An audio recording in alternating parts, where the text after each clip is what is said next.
Il est pour nous le temps de vous tenir compagnie dans le cadre de cette émission.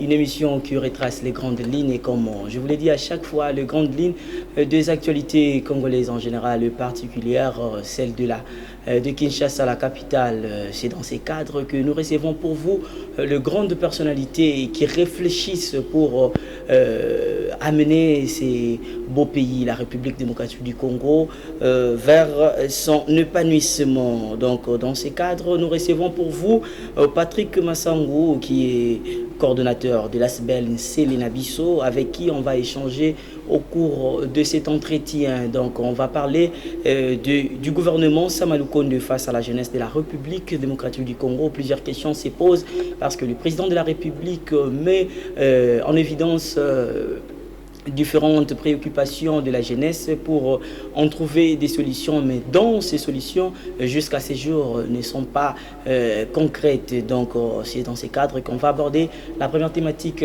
avec notre invité, la seconde qui va être basée ou encore consacrée à la guerre entre la République démocratique du Congo et le Rwanda. Et enfin, nous allons parler des élections en République démocratique du Congo, car le calendrier électoral vient d'être mis en place par la commission électorale nationale indépendante. C'est avec plaisir que nous recevons Patrick Massangou, à qui nous disons bienvenue dans cette émission invitée. Merci, monsieur le journaliste. Bonjour. C'est pour vous la première fois, mais ce n'est pas la dernière, donc la porte est grandement ouverte pour vous. Justement, je suis très honoré par rapport à l'accueil qui m'a été réservé dans votre institution. En fait, j'ai été très bien reçu et je pense que c'est la toute première fois d'y être. Mais désormais, je le dis sans peur d'être contredit, ça c'est devenu ma maison parce que l'accueil a été quelque chose très c'est vraiment impressionnant et c'est assez beau cadre. J'ai visité la chaîne, félicitations et c'est vraiment une œuvre. Merci beaucoup Patrick Massangou. Nous partons directement au sujet, mais avant tout, j'aimerais avoir une idée sur Selena Bisso, parce que je vous ai présenté comme étant coordonnateur de ASBEL Selena Bisso. C'est quoi Selena Bisso? Selena Bisso, comme vous l'entendez, c'est une ASBEL, une ONG, une organisation non gouvernementale dont je suis le coordonnateur. Mais ensemble avec d'autres fils et filles, n'est-ce pas, de la République, nous sommes concentrés autour de cette idée, n'est-ce pas, pour venir en aide à cette jeunesse qui semble oublier, n'est-ce pas, sa mission, qui semble oublier, n'est-ce pas, sa responsabilité. Nous sommes Selena Bisso, elle a son siège national au niveau de la commune de Lantélé. Nous sommes là pour promouvoir, n'est-ce pas, les valeurs que nous prenons, des bonnes valeurs bien entendu. Nous luttons contre les luttes, en fait, nous opposons contre toutes les anti-valeurs parce que nous avons constaté que la commune de Lantélé qui était constatée comme une commune parasidiaque, nous avons un problème de phénomène Kuluna qui est en train de prendre l'ampleur, les anti-valeurs qui s'installent et ensemble avec les jeunes, n'est-ce pas, de notre commune, nous nous mettons ensemble et nous réfléchissons comment mettre fin à ces antivaleurs, comment venir en aide, n'est-ce pas, aux veuves, aux orphelins, n'est-ce pas, à toutes personnes qui ont besoin de nous, comment projeter la construction d'un centre d'encadrement pour les jeunes dans la maçonnerie, menuiserie et couper-couture, la formation des veuves, question de leur permettre de survie. Et voilà, donc c'est tout ça. Nous avons besoin, n'est-ce pas, d'assistance, besoin de moyens, besoin de jeunes capables qui peuvent réfléchir, n'est-ce pas, pour les développements, mais aussi sur le plan pour aller très bien de l'avant et surtout dans la conscientisation, n'est-ce pas, de la jeunesse. Parce que la jeunesse, aujourd'hui, nous sommes les représentants de demain, nous sommes ceux-là qui doivent faire mieux demain, mais est-ce que nous en sommes capables? Il y a combien de temps que vous existez déjà? C'est depuis 2015 que nous sommes là. Vous allez comprendre que c'est bien avant même les élections de 2018. Et ça fait plus de 5 ans, 6 ans que nous sommes en train d'œuvrer. Et bon, tant bien que mal, au-dessus ou au-delà de nos propres moyens de bord, nous sommes en train de nous soutenir venir en aide, d'assister, n'est-ce pas, les orphelins, les veuves, mais aussi tous ces jeunes désœuvrés. Parce que vous savez, nous fonctionnons, n'est-ce pas, avec les moyens des bords, avec les moyens de nos membres. On n'a pas assez de soutien du gouvernement. C'est quelque chose qui s'est fait, ce qu'ils disent les Kino, il faut personne. Voilà. Nous allons entrer directement dans notre sujet, le premier sujet qui baigne sur le gouvernement Sama Lukonde face à la jeunesse de la République démocratique du Congo. Que gardez-vous comme souvenir du gouvernement Sama Lukonde, malgré que ce n'est pas encore à la fin, donc le mandat est presque à la fin. Il faut reconnaître que c'est un gouvernement qui s'est battu, c'est un gouvernement qui a fait beaucoup d'efforts, surtout sur le plan budgétaire. De tous ces gouvernements qui se sont précédés, aucun gouvernement n'a atteint ces montants, cette somme, je dirais, cette prévision budgétaire. Nous avons quitté les 4 milliards avec Matata qui a été publicité comme étant un meilleur, n'est-ce pas, Premier ministre. Nous sommes à plus de 10 milliards. Entre celui qui a été publicité comme meilleur Premier ministre avec 4 milliards et celui qui a fait 10 milliards, qui est le meilleur? C'est au peuple de voir, parce que de toutes les façons, le gouvernement Sama Lukonde, c'est un gouvernement qui a des jeunes, et au sein de son gouvernement, mais des jeunes qui ne travaillent pas pour la jeunesse en fait. Nous étions là avec vous et nous avons suivi avec empressement le discours du président de la République face à la jeunesse. C'est mercredi et nous étions là. Nous avons vu la place qu'a donnée le président de la République à la jeunesse congolaise, mais toutes les préoccupations de jeunes et toutes les décisions prises par le président de la République pour la jeunesse ne sont pas mises en exécution.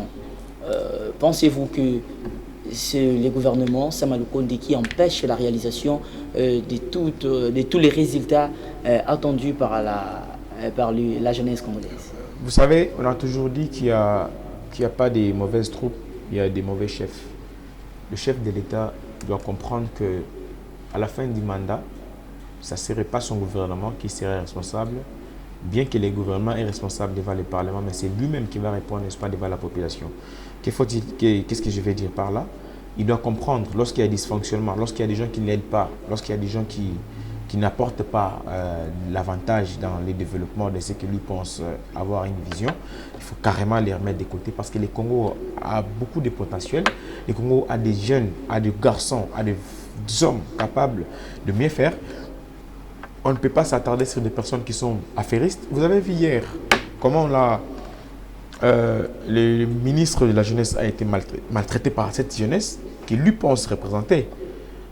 Tu es mon représentant, mais même le conseil général national de la jeunesse. Monsieur William, c'est cette manière-là de mal faire les choses qui les a mis à nu. Ils ont vendu le billet aux partis politiques, ils ont vendu des billets, n'est-ce pas, à certains activistes politiques ou encore société civile, qu'est-ce qu'il y a encore. C'était dans le but, n'est-ce pas, ce sont les affairistes, n'est-ce pas, qui gèrent ces postes-là. Mais malheureusement pour eux, ils ont été mis à nu par la population qui en avait marre. Parce que vous savez, dès lors qu'on gère mal, on peut se cacher derrière beaucoup de choses, mais malheureusement, un jour, on sera toujours mis à nu par la population. Vous avez vu ça ailleurs. Je demande au chef de l'État, d'ailleurs j'ai une demande, mais en même temps je les félicite parce que vu les dernières nominations qui viennent de se faire, on n'a pas été nommé, oui, mais nous sommes contents parce que c'est la jeunesse qui a été vraiment représentée. Une jeunesse, nous demandons à cette jeunesse-là de ne pas se laisser faire dans les affairistes comme les précédents. Ils doivent se distinguer positivement. Vous connaissez bien que le mal est profond en République démocratique du Congo et que cette pensée revienne et s'étend comme un héritage du père au fils. Le mal est profond du père au fils, du responsable qui ont précédé et de ceux qui viennent d'être nommés. Mais le fils peut aussi couper les liens. Les liens, c'est vrai, les liens peuvent s'en suivre à n'importe quelle génération. Mais le fils est capable aussi de couper les liens. Donc moi je suis convaincu, je suis vraiment convaincu que la jeunesse d'aujourd'hui, la nôtre qui est consciente, la nôtre qui est capable de mieux faire, qui raisonne, qui n'est pas corruptible en fait. Pour vous, le gouvernement Samanou ne bloque pas toutes les décisions prises par le chef de l'État? Le gouvernement ne bloque pas, mais il y a certaines personnes au sein du gouvernement qui ne comprennent pas qu'est-ce que le président de la République veut réellement. Et le président aussi n'est pas, en fait, il n'est pas apte à ces sujets-là, je l'avoue. Il laisse trop de temps à ces personnes qui font mal à la population.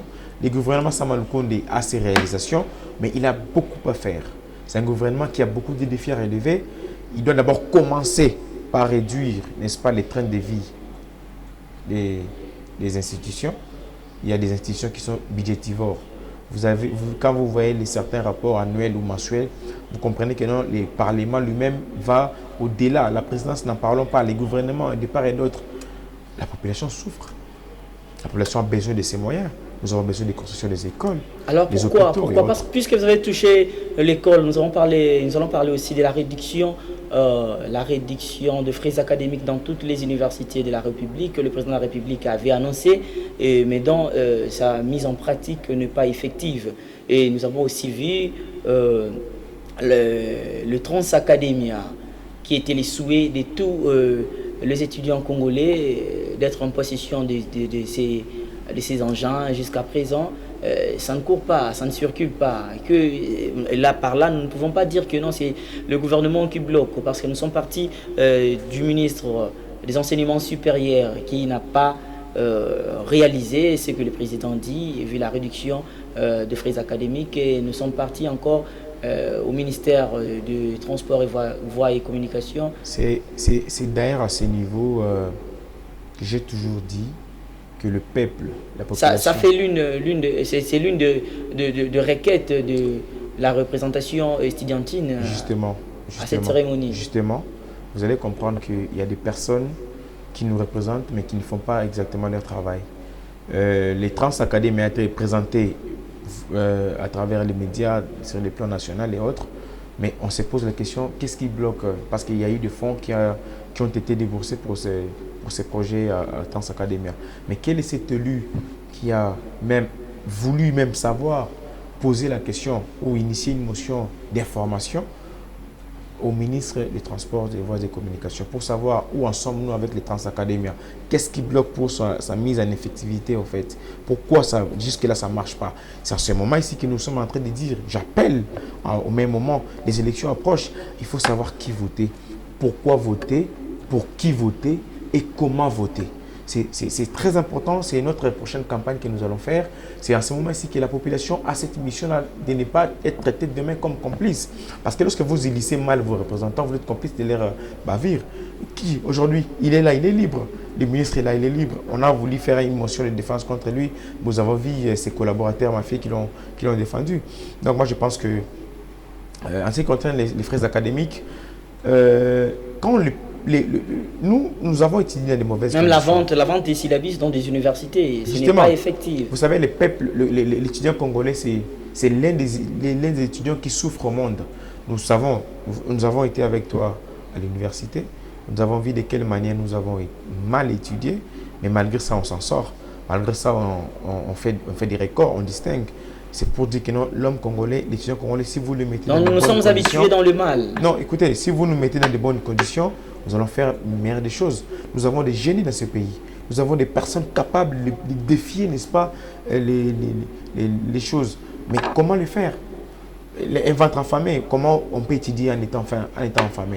Donc vous savez que l'étudiant congolais est maltraité. Mais l'étudiant congolais est tellement motivé lorsqu'il a faim. Lorsqu'il a faim, ça c'est une exception.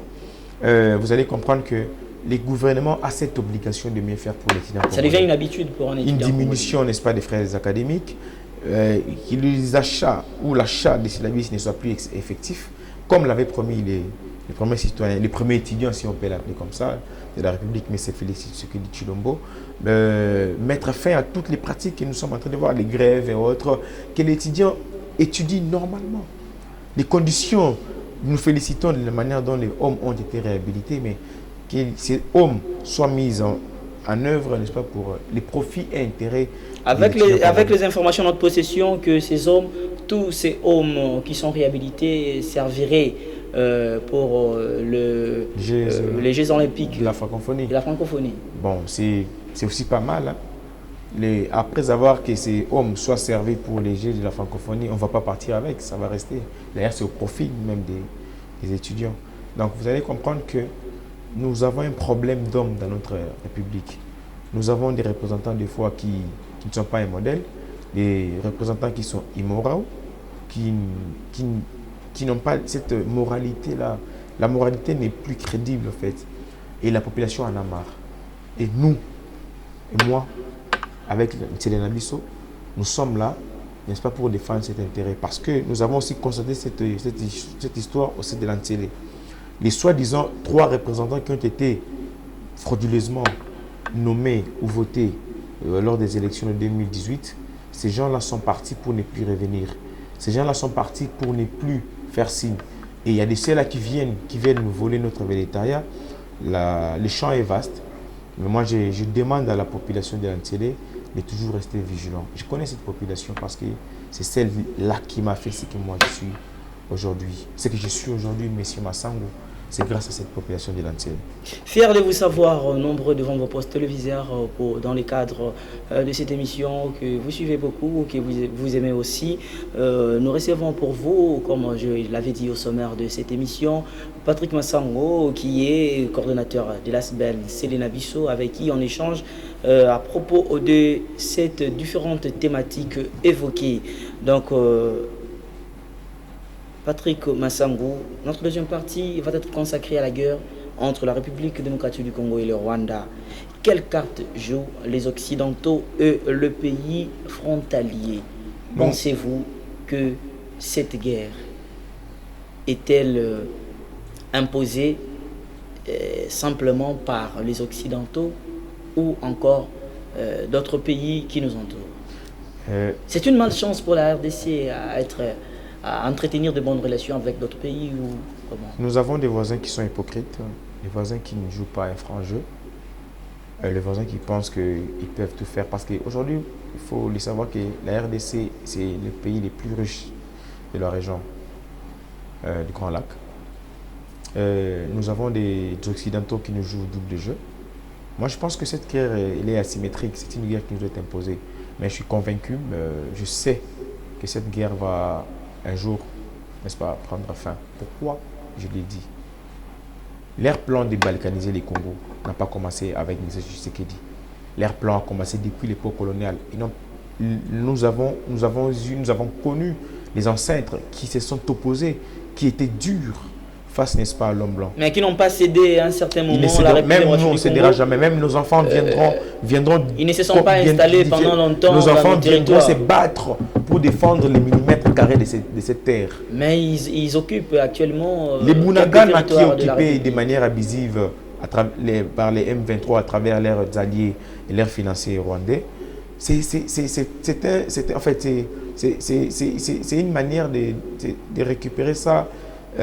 C'est temporaire en fait. Parce que vous savez, si aujourd'hui vous me posez la question... Jusqu'à quand ces territoires vont être cédés à la République démocratique? Nous sommes confiants. Doivent être récupérés. Nous avons une meilleure armée, ligne de meilleure armée en Afrique. Nos FARDC sont très forts. Sont très forts parce que c'est une armée qui... Ça fait 3 décennies durant, nous avons une guerre qui nous est imposée, une guerre injuste. Une guerre que nous ne méritons pas. Des milliers de Congolais meurent. Il y a des rapports mapping jusque-là qui n'ont jamais été appliqués. Il y a le rapport de l'ONU qui a pointé du doigt, qui a démontré, n'est-ce pas, que le Rwanda est derrière, n'est-ce pas, le M23. Jusqu'aujourd'hui, la communauté internationale, la France, les États-Unis, l'Angleterre, toute cette communauté internationale, bande d'hypocrites, se taise et la RDC se bat contre tout le monde. Et vous allez comprendre qu'aujourd'hui, nous félicitons la position du chef de l'État qui a dit ceci. Nous ne pouvons en aucun cas négocier avec les terroristes M23. S'ils veulent que nous négocions, ils ne doivent que prendre leurs armes et puis retirer et pour ne plus revenir. Il faut se poser la question de savoir, lorsque ces éléments-là de M23 vont se retirer des zones qu'ils occupent illégalement, ils vont se retirer pour quel pays? C'est les Rwandais? C'est le Rwanda et l'Ouganda? Bien entendu. Bien entendu. Mais vous faites confiance à l'Ouganda? On ne fait pas confiance à l'Ouganda. Vous savez, nous sommes dans des communautés, au fait. La diplomatie nous impose beaucoup de règles. Vous savez, si tout dépendait du gouvernement ou de la population congolaise, on aurait dû quitter l'organisation de la francophonie parce qu'elle est dirigée par les Rwandais, qui est un pays anglophone actuellement. On aurait dû mettre fin de toutes les relations diplomatiques avec les Rwandais et l'Ouganda, bien évidemment. On aurait dû faire beaucoup de choses. Mais la diplomatie a ses règles. Il faut suivre la voie de la raison. Si aujourd'hui on décrétait une guerre contre les Rwandais, mais les Rwandais, c'est les sous-traitants des pays occidentaux. Les Rwandais, c'est les sous-traitants de la France, l'Angleterre, les États-Unis. Vous hésitez et livrez une guerre contre le Rwanda, vous serez affaibli par les Occidentaux. Les Occidentaux vont vous attaquer. Les Rwandais ne même pas parmi les 30 armées organisées en Afrique. Nous sommes 9e. Les Rwandais, sur les plans effectifs, sur les plans matériels, ils ne peuvent pas se mesurer de nous. Les Rwandais, c'est... Mais ils vous frappent déjà parce qu'il y a des morts dans l'Est de la République. Il faut demander. Lorsqu'il y a un affrontement entre M23 et les FRDC, au Rwanda, ils enterrent des militaires. Posez-vous la question, ces militaires-là, ils meurent de quoi? Ils meurent au front. Vous voyez? Alors, nous savons que nous sommes en train de nous battre contre les M23, mais là-bas, ils enterrent. Cela veut dire que l'armée rwandaise, de manière frauduleuse, nous combatte et nous les frappe. Écoutez, l'armée est très puissante. Les Congos n'est pas un petit pays. Ils savent pourquoi ils nous combattent. Ils savent que si aujourd'hui, ils nous laissent en paix, avec toutes ces infiltrations. L'infiltration n'a pas commencé aujourd'hui. L'infiltration, c'est depuis la nuit des temps. Vous savez, les directeurs des cabinets de M. du fait Mobutu, M. Bisengimana, il est rwandophone. Il y a eu des conseillers de Mobutu qui étaient rwandophones. Nous sommes un pays hospitalier. Nous sommes un pays qui accueille. Votre hospitalité vous cause préjudice. En fait, nous l'avons compris. Nous l'avons compris. Mais vous ne réagissez pas. Vous ne prenez pas des précautions. Écoutez, la gestion, c'est aussi prévoir. Ceux qui sont au pouvoir aujourd'hui, demain, ils ne seront pas. Ils vont partir. Et nous allons gérer. Et quand nous allons gérer, nous connaissons les problèmes. Comme nous connaissons les problèmes de l'Antélé, nous connaissons les problèmes du Congo, nous connaissons les problèmes de la Tchamba. Nous allons gérer et nous connaissons comment poser les actes. D'ailleurs, j'en profite pour dire un bon débarras au ministre provincial des infrastructures qui a été incompétente, très incompétente, qui n'a rien fait. La commune de l'Antélé, c'est parmi les communes aujourd'hui, comme c'est comme la commune de Mongafula, qui ont un problème sérieux dans 5, 10, 15, 20 ans qui viennent, des érosions. Nous avons 145 têtes. Qui aussi. Nous avons 145 têtes d'érosion qui jusque-là, les gouvernants provinciaux, je ne pense même pas que Baye bien. Tous ces incompétents-là, nous avons déniché ces problèmes. Nous avons fait de sorte que non, les gouvernants provinciaux qui nous viennent en aide. Avec nos petits moyens que nous avons, nous visitons, nous sollicitons les camions de poubelles pour qu'ils viennent, n'est-ce pas, déverser les immondices dans ces... Je profite de cette occasion pour lancer un appel au nouveau bourgmestre de la commune de Kisanso, monsieur le professeur Godet, qui vient de prendre les bâtons de commandement de cette commune, de veiller à ce que ces érosions qui sortent, qui naissent comme la neige, je ne sais pas, des champignons, donc dans la commune de Kisanso, que toutes ces érosions soient une mesure pour nous de rechercher encore des solutions idoines pour ces problèmes. Donc nous sommes là en train de vivre du jour le jour les érosions, les têtes d'érosion ça et là. Il n'y a pas une bonne canalisation d'eau en provenance de l'université de Kinshasa. Donc toutes ces eaux qui quittent l'université de Kinshasa viennent se jeter aux côtés de Mbanzaleba et Kisenso. Donc nous en appelons le bourgmestre à réagir le plus vite que possible. Patrick Massango, nous sommes toujours avec vous. Quelle piste de solution proposez-vous pour éradiquer ces phénomènes qui gangrènent dans l'Est de la République? Mais écoutez, nous félicitons le président de la République dans la mise en place, n'est-ce pas, pour la nomination du chef MG, M. Christian Chiwewe. Nous avons félicité. Mais comme vous l'avez posé comme question, que faut-il faire? Qu'est-ce que nous, la jeunesse, proposons? La première des choses, nous sollicitons l'intégration massive de la jeunesse dans l'armée, parce qu'avec l'effectif, les hommes effectifs. Sans oublier que le président a parlé hier, il a appelé tous les jeunes à la participation, oui, aux prochaines élections. Justement, ça j'y viens là, je pense que c'est très important aussi. Donc je disais, il faudrait nous enrôlons beaucoup plus dans l'armée, mais aussi il faut dénoncer, parce que vous savez, cette guerre de l'Est, d'une part, c'est une guerre communautaire. Donc les Nyamulenge, les autres, les Chi et autres, donc s'entretuent. Donc il faudrait que les communautés sachent et comprennent qu'ils doivent vivre éternellement ensemble. Les communautés comprennent que depuis la nuit du temps, nos ancêtres nous ont laissés unis, nous devons les rester. On n'a pas intérêt, l'ennemi ne doit pas nous prendre, l'ennemi ne doit pas nous infiltrer pour nous imposer cette guerre ou pour nous séparer. Parlons des élections, moi je pense que la jeunesse, nous sommes conscientes, nous sommes conscients, la jeunesse, nous sommes capables et nous sommes déterminés cette fois-ci à... Parlement, on est en 2023, 65% est à la jeunesse a chanté hier, hein, va voter les sous 45 ans. Voilà, on est en mode dans la mission, surtout les jeunes. Donc, ils ont bandana à l'âge de 18 ans. Pour notre député, il faut avoir l'âge à 18 ans déjà. Tout au plus 40 ans. La fourchette, on a mis tout le parlement. Pourquoi? Il faut innover. Il faut vraiment... Le système ne peut pas rester le même. Il faut amener de nouvelles initiatives. Il faut penser autrement. Il faut faire autrement. Et nous sommes capables. Et moi, Massango, je suis prêt. Je suis capable. À prouver de quoi je suis capable. Parce qu'en 2018, je le fais.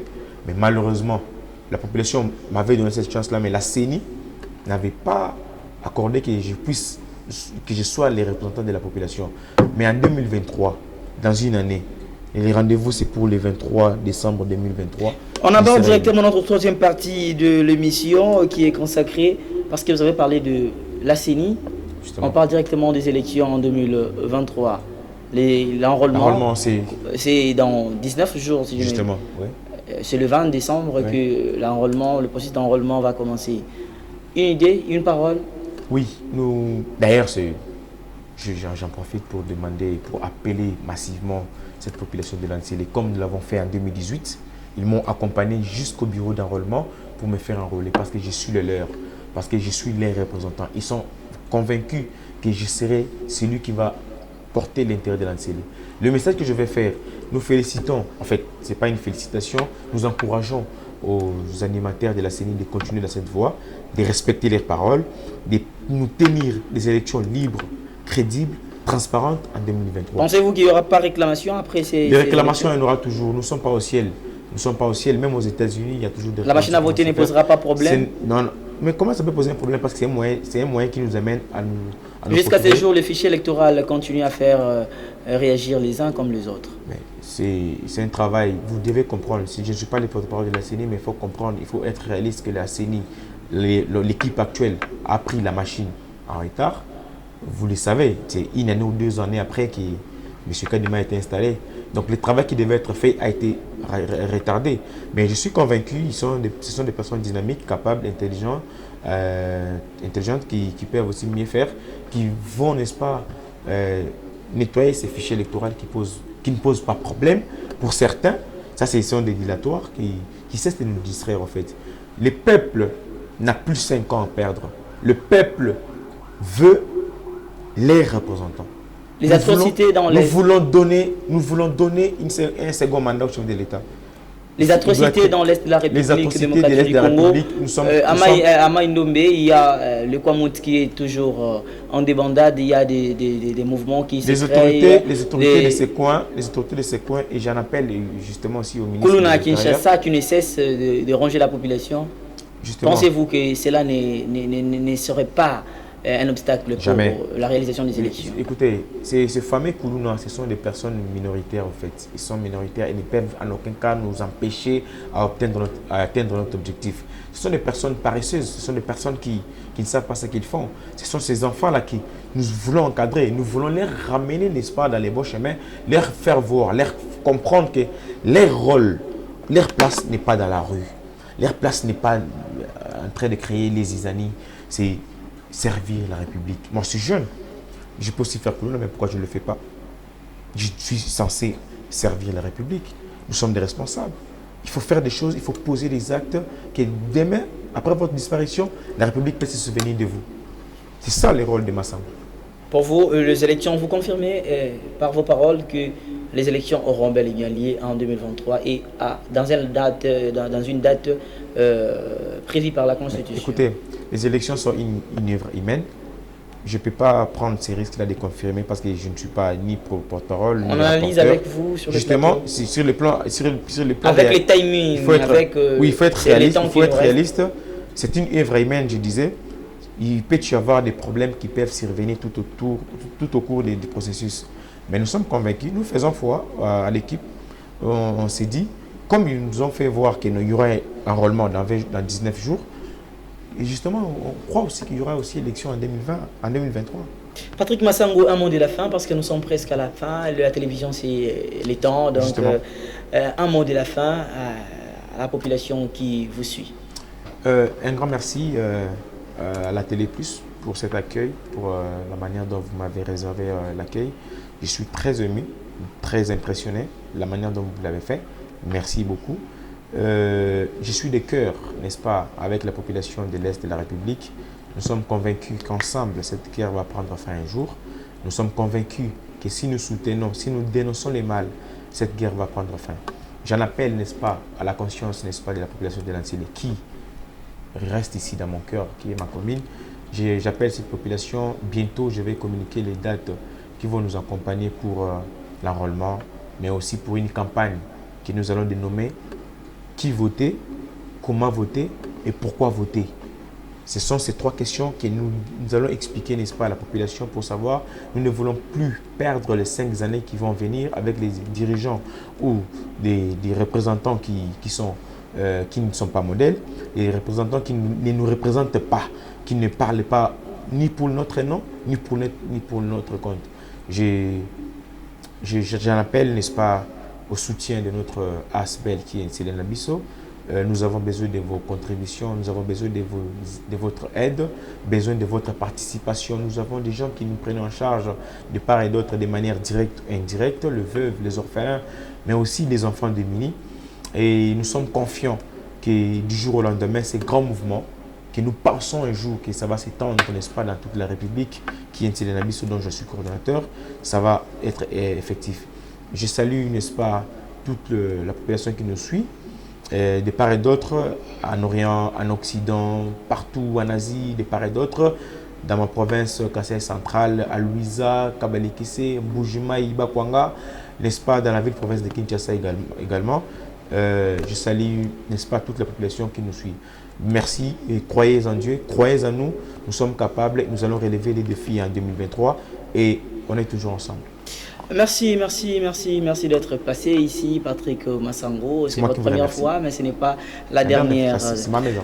Chers téléspectateurs de Télépolis, c'est par ici que nous mettons un point à cette émission invitée, une émission qui a reçu pour vous Massango Patrick, avec qui on a échangé sur les grandes questions qui préoccupent la République démocratique du Congo. Restez branchés sur Télépolis et n'hésitez pas à vous abonner sur notre chaîne YouTube Télépolis et on se retrouve à la prochaine. Merci.